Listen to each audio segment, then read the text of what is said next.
Hello दोस्तों, मैं आपकी कुमकुम भट्ट अपने यूट्यूब चैनल पे आप लोगों का स्वागत करती हूँ, तहे दिल से प्रणाम करती हूँ। तो सुनाने जा रही हूँ एक भोले जी का गीत। जैसा लगेगा आप लोग कमेंट में ज़रूर बताइएगा। अपने कमेंट के माध्यम से अपना प्यारा कमेंट ज़रूर करिएगा। हम आपके कमेंट का इंतज़ार करते हैं। तो देखिए, हमारे गाने को सुनिए और अपना प्यारा कमेंट ज़रूर करिए।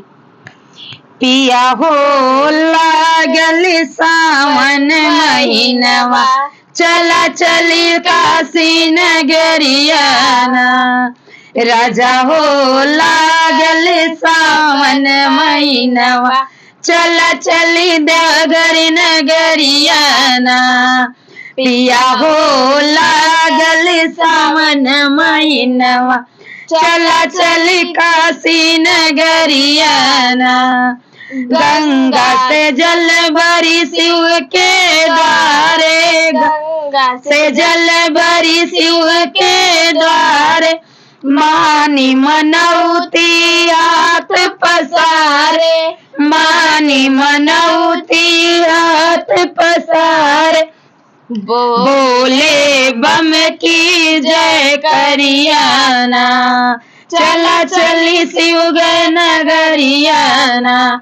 बोले बम की जय करियाना, चला चली देवघर नगरियाना।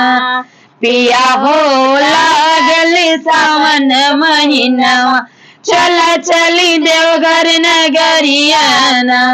पिया हो लागल सावन महीनवा, चला चली देवघर नगरियाना।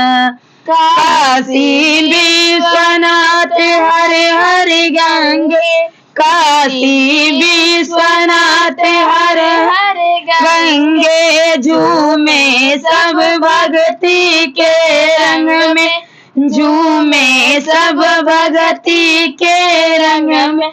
रिम झिम बरसे बदरियाना, हे चला चली देवघर नगरियाना। रिम झिम बरसे बदरियाना, चला चली देवघर नगरियाना। पिया हो लागल सावन महीनवा, चला चली काशी नगरियाना। पिया हो लागल सावन महीनवा, चला चली देवघर नगरियाना। पिया हो लागल सावन महीनवा, चला चली बाबा दुआरियाना। पिया हो लागल सावन महीनवा, चला चली बाबा दुआरियाना। तो हेलो दोस्तों, हमारा गाना कैसा रहा कमेंट में ज़रूर बताइएगा। फिर मिलती हूँ नेक्स्ट वीडियो में, तब तक के लिए बाय बाय।